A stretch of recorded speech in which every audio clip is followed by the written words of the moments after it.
জাহাঙ্গীরনগর বিশ্ববিদ্যালয়ে নারী শিক্ষার্থীকে ধর্ষণ চেষ্টায় অভিযুক্তকে গ্রেপ্তারি শিক্ষার্থীদের বেঁধে দেওয়া ৪৮ ঘণ্টার আলটিমেটাম শেষ হয়েছে। গ্রেপ্তার না হওয়ায় প্রক্টর অধ্যাপক রাশেদুল আলমের পদত্যাগের দাবি জানিয়ে উপাচার্যের বাসভবনের সামনে অবস্থান নিয়েছেন শিক্ষার্থীরা। শুক্রবার রাত ১:৩০টার দিকে বিশ্ববিদ্যালয়ের টারজান চত্বর থেকে বিক্ষোভ মিছিলে অংশ নেন তারা। মিছিলটি ছাত্রীদের আবাসিক হল হয়ে উপাচার্যের বাসভবনের সামনে গিয়ে শেষ হয়। সেখানে অবস্থান নিয়ে শিক্ষার্থীরা ক্যাম্পাসের নিরাপত্তা নিশ্চিতে ব্যর্থ হওয়ায় প্রক্টর অধ্যাপক রাশেদুল আলম সহ পুরো প্রক্টোরিয়াল বডির পদত্যাগ চান। উপাচার্য অধ্যাপক কামরুল হাসান শিক্ষার্থীদের হলে ফিরে যাওয়ার আহ্বান জানালেও তাতে কাজ হয়নি। উপাচার্য বলেন, দায়িত্ব পালন করে প্রক্টোরিয়াল বডির কোনো গাফিলতি আছে কিনা তা খতিয়ে দেখতে তদন্ত কমিটি করা হবে। উপাচার্যের এমন প্রস্তাব প্রত্যাখ্যান করে অবস্থান কর্মসূচি চালিয়ে যাচ্ছেন শিক্ষার্থীরা। বিশ্ববিদ্যালয় পরিস্থিতির সর্বশেষ অবস্থা জানাতে যুক্ত হচ্ছেন সহকর্মী রায়ান বিন আমিন। রায়ান, শিক্ষার্থীরা কি এখনো উপাচার্যের বাসভবনের সামনে রয়েছেন কিনা এবং প্রশাসনের পক্ষ থেকে নতুন কোনো প্রস্তাব দেওয়া হয়েছে কি?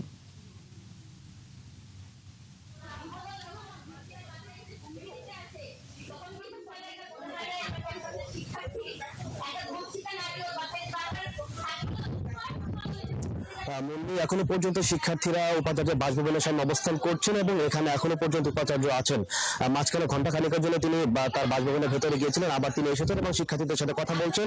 উপাচার্য বারবার বলছেন যে শিক্ষার্থীরা প্রক্টর সহ পুরো প্রক্টোরিয়াল টিমের যে পদত্যাগের যে দাবি করছে, উপাচার্য বলছেন যে সেটি আসলে তদন্তের বিষয়, তদন্ত করার পরই তিনি বা তার প্রশাসন সিদ্ধান্ত নিতে পারবে যে প্রক্টর বা প্রক্টোরিয়াল টিম আসলে কতটা দায়ী এবং তারা আসলে তারা পদত্যাগ করবে কিনা। যদিও শিক্ষার্থীরা দাবিগুলো মানছে না, তারা বলছে যে শুধুমাত্র এই ধর্ষণ চেষ্টার ঘটনা না, এই ঘটনা পর দিনে কিন্তু বহিরাগত আরেক যুবক ড্যাফোডিল ইনস্টিটিউটের শিক্ষার্থীদের আরেকজন নারী শিক্ষার্থী হেনস্থার শিকার হয়েছেন বিশ্ববিদ্যালয়ের সিএসি ডিপার্টমেন্টের সামনে।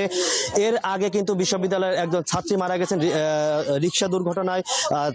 তার আগে কিন্তু বিশ্ববিদ্যালয়ের পার্শ্ববর্তী এলাকায় আরেকজন ছাত্রী হত্যাকাণ্ডের শিকার হয়েছেন।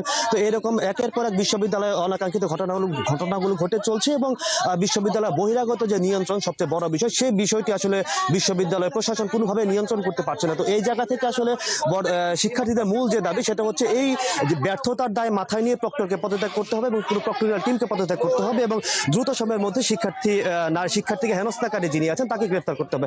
আরেকটি তথ্য জানিয়ে রাখি, 2 দিন পার হওয়ার পর কিন্তু মূল যে অভিযুক্ত শিক্ষার্থীকে হেনস্থার অর্থাৎ ধর্ষণ চেষ্টা, তাকে কিন্তু গতকালকে মূল ছবি পাওয়া গেছে। তার আগ পর্যন্ত যে ছবিগুলো প্রকাশ হয়েছে বা বিশ্ববিদ্যালয় প্রশাসন থেকে যে ছবিগুলো দেওয়া হয়েছে সেগুলো আসলে এআই জেনারেটেড এবং ওই ছবির সাথে মূল যে ছবি সেই ছবিটা আসলে কোনো মিল নেই।